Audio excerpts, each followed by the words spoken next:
السلام علیکم دوستو۔ کئی لوگ محسوس کرتے ہیں کہ اسلام میں ہر چیز منع ہے، ہر چیز حرام کر دی گئی ہے، جیسے زندگی کی آزادی ہی چھین لی گئی ہو، جیسے ہر طرف پابندیاں ہی پابندیاں ہوں۔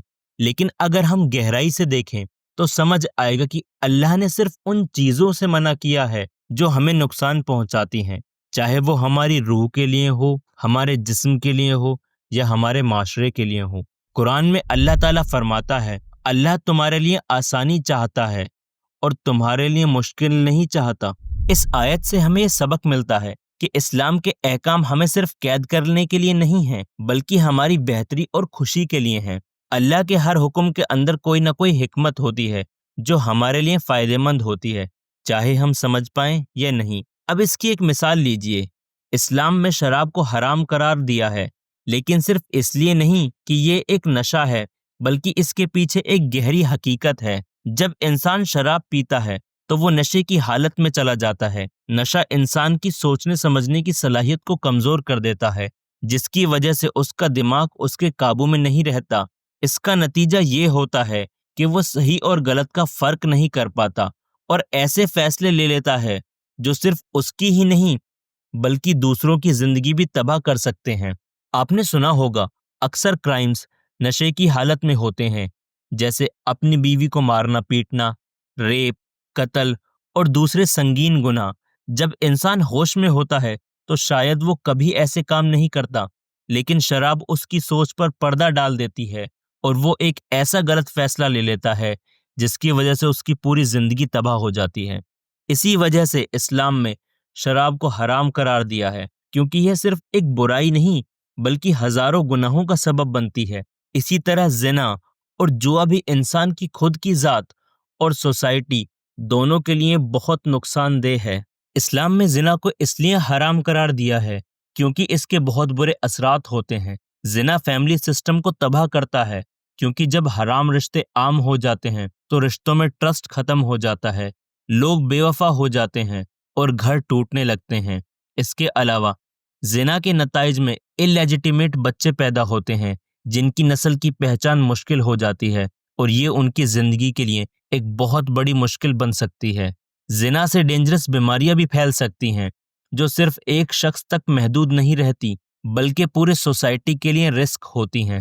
سٹڈیز سے یہ بات ثابت ہے کہ کیجول ریلیشن شپ لوگوں میں ڈپریشن اور انزائٹی کو بڑھاتے ہیں، کیونکہ اس میں کوئی کمٹمنٹ نہیں ہوتا، صرف ٹیمپریری پلیزر ہوتا ہے۔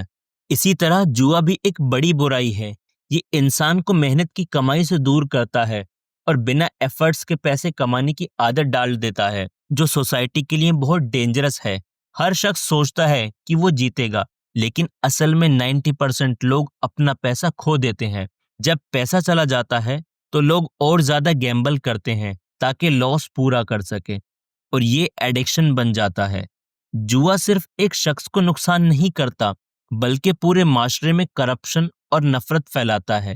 جب لوگ پیسہ ہار جاتے ہیں تو اکثر اللیگل طریقے اختیار کرتے ہیں، جیسے فراڈ، چوری یا دھوکہ۔ اسی وجہ سے ہر اچھی سوسائٹی گیمبلنگ کو لمٹ کرتی ہے، کیونکہ یہ صرف ایک گیم نہیں بلکہ ایک ڈینجرس سوشل پرابلم ہے۔ اسلام کسی چیز کو بنا وجہ حرام نہیں کرتا۔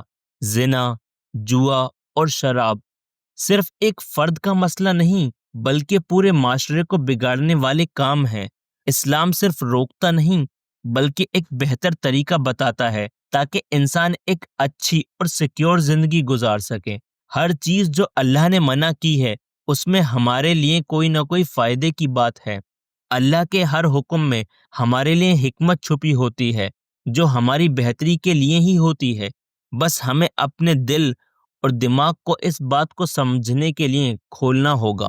لیکن ہم سب جانتے ہیں کہ برائیوں کی طرف کھینچنے والی چیزوں سے دور رہنا ہمیشہ آسان نہیں ہوتا۔ کبھی لگتا ہے کہ سب کچھ چھوڑنا مشکل ہے، لیکن اگر ہم اللہ کی طرف ایک قدم بڑھاتے ہیں تو اللہ ہمیں اپنی مدد سے اور بھی زیادہ مضبوطی دیتا ہے۔ قرآن میں اللہ فرماتا ہے، اور جو لوگ ہماری راہ میں کوشش کرتے ہیں ہم انہیں اپنے راستے دکھاتے ہیں، اور بے شک اللہ نیک لوگوں کے ساتھ ہوتا ہے۔ حرام چیزوں سے دور رہنے کا سب سے بڑا انعام جنت ہے۔ نبی کریم صلی اللہ علیہ وسلم نے فرمایا، جنت کے چاروں طرف مشکلات ہیں اور جہنم کے چاروں طرف خواہشات ہیں۔ اگر ہم اپنی خواہشات اور برائیوں کی طرف کھینچنے والی چیزوں پر کنٹرول کرتے ہیں اور اللہ کے حکم پر عمل کرتے ہیں تو اللہ ہمیں ایک ایسی زندگی دے گا جو دنیا کے سکون سے کئی زیادہ بہترین ہے۔ وہ جنت کی ہمیشہ رہنے والی زندگی ہے۔ اسلام ایک پرفیکٹ لائف سٹائل ہے جو ہمیں صرف ان چیزوں سے منع کرتا ہے جو ہمیں دنیا اور آخرت دونوں میں نقصان پہنچا سکتی ہیں۔ یہ ہدایت اللہ کی محبت کا ثبوت ہے۔ اگر ہم اپنے اعمال کو اللہ کی رضا کے مطابق ڈھالنے کی کوشش کریں تو دنیا بھی بہترین ہوگی اور آخرت بھی بہترین ہوگی۔ آخر میں بس ایک گزارش ہے، حرام چیزوں سے دور رہ کر دیکھیے، دل اور روح کا سکون خود سمجھ آئے گا۔ اور ہمیشہ یاد رکھیے، اللہ آپ کا رب ہے اور وہ اپنے بندوں کے لیے صرف بہترین چاہتا ہے۔